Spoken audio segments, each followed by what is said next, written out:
বৃহস্পতিবার রাতে বঙ্গভবনের দরবার হলে তাদের শপথ পাঠ করান রাষ্ট্রপতি মোহাম্মদ শাহাবুদ্দিন। এই ১৭ জন উপদেষ্টার তালিকায় একজন আলেমও রয়েছেন।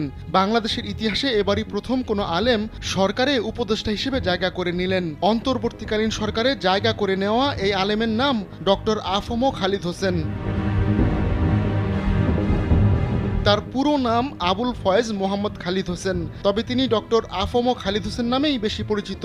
১৯৫৯ সালের ২ ফেব্রুয়ারি চট্টগ্রামের সাতকানিয়া উপজেলার মাদারশা ইউনিয়নের মক্কার বাড়ির এক সম্ভ্রান্ত মুসলিম পরিবারে জন্মগ্রহণ করেন তিনি। তার বাবার নাম মোহাম্মদ হাবিবুল্লাহ, তিনি একজন ইসলামিক স্কলার ছিলেন। ডক্টর খালিদ হোসেন হেফাজত ইসলাম বাংলাদেশের নায়েবে আমির ছিলেন। বর্তমানে তিনি ইসলামী আন্দোলন বাংলাদেশের শিক্ষা উপদেষ্টা, মাসিক আত-তাওহীদের সম্পাদক, বালাগুস সরকের সহকারী সম্পাদক এবং আন্তর্জাতিক ইসলামী বিশ্ববিদ্যালয় চট্টগ্রামের Quranic sciences and Islamic studies বিভাগের অতিথি শিক্ষক হিসেবে কর্মরত রয়েছেন।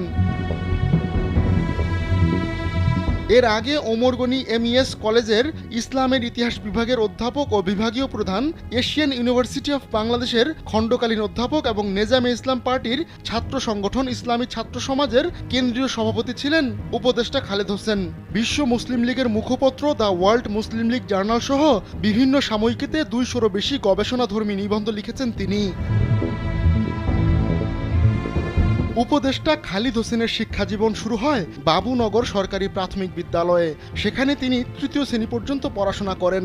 ১৯৬৯ থেকে ১৯৭১ সাল পর্যন্ত আল জামিয়া আল ইসলামিয়া পটিয়ায় লেখাপড়া করেন খালিদ হোসেন। ১৯৭১ সালে সাতকানিয়া আলিয়া মাহমুদুল উলুম মাদ্রাসা থেকে প্রথম বিভাগে আলিম ও ১৯৭৩ সালে ফাজিল পাশ করেন। ১৯৭৩ থেকে ৭৫ সাল পর্যন্ত চট্টগ্রাম চন্দনপুরা দারুল উলুমে হাদিস অধ্যয়ন করেন খালিদ হোসেন। ১৯৭৫ সালে বাংলাদেশ মাদ্রাসা শিক্ষা বোর্ড থেকে কামিল পাশ করেন তিনি।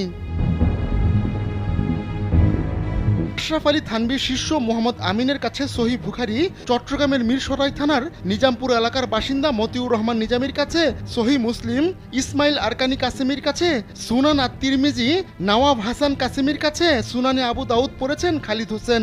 ১৯৮২ সালে তিনি চট্টগ্রাম বিশ্ববিদ্যালয়ের ইসলামের ইতিহাস ও সংস্কৃতি বিভাগ থেকে অনার্স ও ১৯৮৩ সালে একই বিষয়ে এমএ পাশ করেন। পরে ২০০৬ সালে একই বিশ্ববিদ্যালয়ের স্কলারশিপ নিয়ে হযরত মুহাম্মদ সাল্লাল্লাহু আলাইহি সাল্লামের খুতবা, একটি সামাজিক সাংস্কৃতিক গবেষণা, এই বিষয়ের উপর পিএইচডি অর্জন করেন উপদেষ্টা ডক্টর আফম খালিদ হোসেন।